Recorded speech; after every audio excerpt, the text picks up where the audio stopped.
कि विभीषण जी का चरित्र लोक दृष्टि में विवादास्पद है।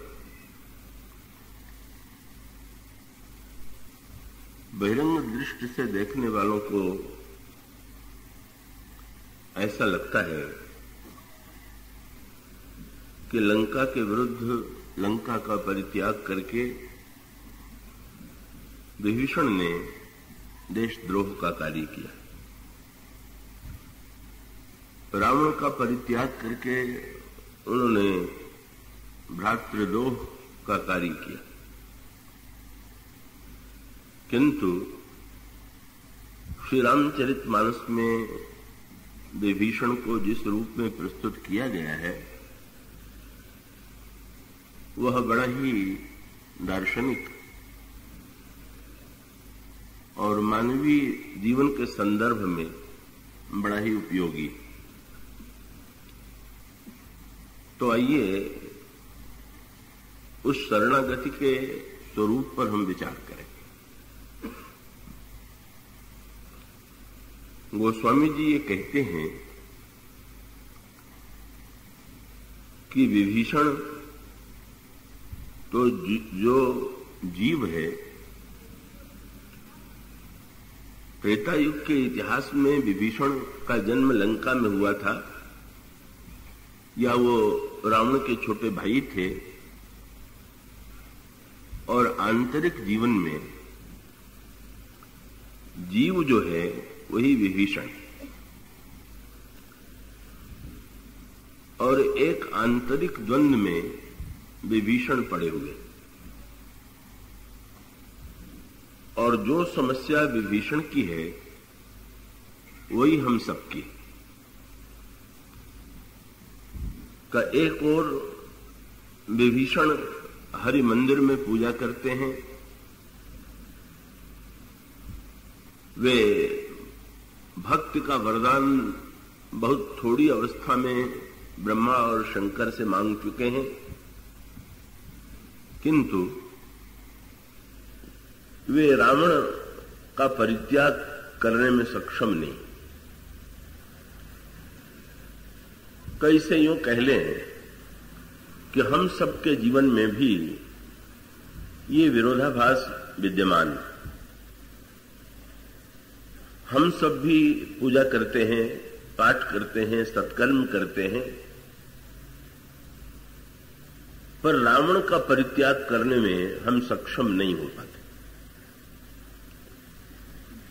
गोस्वामी जी से जब पूछा गया कि त्रेता युग के लोग रावण से संतुष्ट थे और उस युग के लोगों ने यदि श्री राम की पूजा की तो ये स्वाभाविक है, पर आज तो रावण नहीं है, और यदि रावण नहीं है तो फिर हमें श्री राम की क्या आवश्यकता है कि हम उनकी भक्ति करें। गोस्वामी जी ने विनय पत्रिका में इसका उत्तर देते हुए कहा कि नहीं, यदि हम गहराई से देखें तो हमें स्पष्ट दिखाई देगा कि आज भी रावण विद्यमान, आज भी कुंभकर्ण और मेघनाद विद्यमान, और शायद ही ऐसा कोई व्यक्ति हो कि जिनके जीवन में तीनों विद्यमान न। वे परिचय देते हुए कहते हैं विनय पत्रिका में, गहराई से अपने अंतर हृदय को झांक करके देखिए, उसमें मोह है कि नहीं। और वे कहते हैं कि यदि मोह है तो समझ लीजिए कि रावण आज भी विद्यमान। यदि अभिमान है तो इसका अभिप्राय यह है कि कुंभकर्ण भले ही वो सो रहा हो या जग रहा हो, चाहे वो अधिक सोता हो और कम जगता हो, पर अगर हमारे जीवन में अभिमान कभी कभी जागता है तो इसका अर्थ है कि हमारे जीवन में कुंभकर्ण विद्यमान, और हमारे अंतःकरण में वासना और काम की वृत्तियां यदि हैं तो इसका अर्थ है कि आज भी मेघनाद विद्यमान। सांकेतिक भाषा में इसीलिए इन पात्रों का जो परिचय दिया गया है, वर्णन किया गया है, उसकी विशेषता ये है कि एक ओर तो वे ऐतिहासिक पात्र हैं और दूसरी ओर हमारे आपके जीवन और हृदय में ये पात्र विद्यमान। उस प्रसंग में मैं बहुत विस्तार से नहीं जाऊंगा। मोह के लक्षण जो होते हैं, रावण के चरित्र को यदि आप पढ़ें तो रावण के चरित्र में मोह का स्वरूप आपको मूर्तिमान रूप में दिखाई देगा। यदि कुंभकर्ण के चरित्र को पढ़ें तो हमारे हृदय के वो अहंकार का ही चित्र मिलेगा। और यदि हम अपने जीवन में काम पर दृष्टि डालें तो मेघनाद का वो प्रतिबिंब ही प्रतीत होगा। इसलिए जो सांकेतिक बात चुनी गई है वो बड़े महत्व की है। रावण मारता है, कुंभकर्ण खाता है और मेघनाद बांधता है। ये तीनों के युद्ध की अलग अलग कला है और उसका सांकेतिक अर्थ ये है कि मोह जब हमारे जीवन पर आक्रमण करता है तो हमारे जीवन के विवेक की मृत्यु हो जाती है। और जब ये कहते हैं कि कुंभकर्ण बंदरों को उठा करके खा लेता है तो इसका अभिप्राय यह है कि हमारे सारे सद्गुणों को हमारा अभिमान खाए चला जा रहा है। हम अच्छे कर्म करते हैं, सत्कर्म करते हैं, पुण्य करते हैं, पर ऐसा लगता है कि इन सबको अभिमान का कुंभकर्ण खा लेता है। और इसी प्रकार से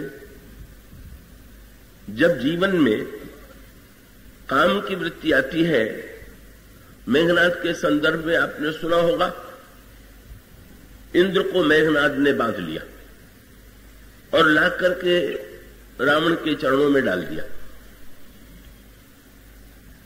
कि जब हनुमान जी से लड़ने के लिए मेघनाद चला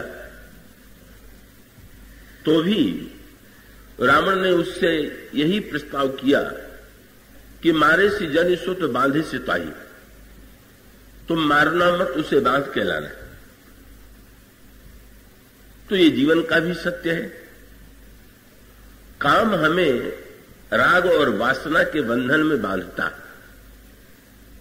इस तरह से कई दुर्गुण दुर्विचार हमारे जीवन में शाश्वत रूप से विद्यमान। हम इनसे कैसे मुक्त हों, ये समस्या है। विभीषण की समस्या जीव की समस्या है कि हम बुराई को बुराई के रूप में जानते हुए भी बुराई को क्यों नहीं छोड़ पाते। और इसका उत्तर यही है, कब सांकेतिक सूत्र के रूप में आपको रामचरितमानस के इतिहास के संदर्भ में भी यही मिलेगा कि देवताओं ने रावण से एक समझौता कर लिया। देवता हृदय से रावण के विरोधी, पर विरोधी होते हुए भी वे रावण की सभा में जाकर के रावण को प्रणाम करने में संकोच का अनुभव नहीं करते। हनुमान जी ने जब रावण की सभा में जाकर के देखा तो उनको दृश्य दिखाई पड़ा कि रावण की सभा में केवल राक्षस ही विद्यमान नहीं है, कर जोरे सुर दिसिप विनीता, चारों ओर देवता भी हाथ जोड़े खड़े। ये जो देवता और दैत्यों का एक अनोखा समझौता है, इसको दुर्गुण और सद्गुणों का समझौता कह लीजिए। हम लोगों ने भी कुछ इसी प्रकार का समझौता कर लिया अच्छाई और बुराई के बीच में। का विभीषण के जीवन में भी यही समझौता दिखाई देता। वे हरि मंदिर में पूजा करते हैं, लेकिन रावण के अत्याचार को, रावण की बुराइयों को वे मौन भाव से देखते रह जाते हैं। विरोध करने का साहस वे एकत्र नहीं कर पाते। तो विभीषण और देवताओं की जो समस्या है वो हम सबके जीवन की ही, हमारे आपके हृदय की ही समस्या है।